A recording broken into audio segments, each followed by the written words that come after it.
Ալենն ասում է հիմա ավելի լավ են ապրում, քան 2018-ին։ Աղքատությունը 18 թվին 24% էր, Ալեն, ոչ պաշտոնապես 50%։ 2025 թվականին 24% է, ոչ պաշտոնապես 50%, այսինքն նույնը։ Քանի տոկոս ժողովուրդ է սկսել լավ ապրել։ Դե հաշվի։ Ովքեր դժգոհ էին թոշակից, հիմա գոհ եք, 7 տարի իշխանության են։ Ովքեր բողոքում էին աշխատանքից, հիմա գոհ եք։ Այն մշակույթի գործիչները, ովքեր բողոքում էին մշակույթի նախարարությունից, հիմա գոհ եք։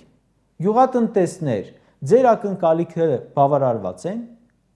Սրանք ստացվեց արատավոր երևույթներին դեմ չէին պայքարում, կոռուպցիայի դեմ չէին պայքարում, պայքարում են, որ կոռուպցիան անի ոչ թե ՀՀԿ-ն, այլ ՔՊ-ն։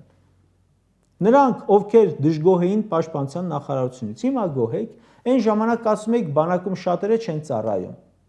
ով կարում է ազատում է։ Սրանք բերել են փողով ազատվելու օրենքի նախագիծից։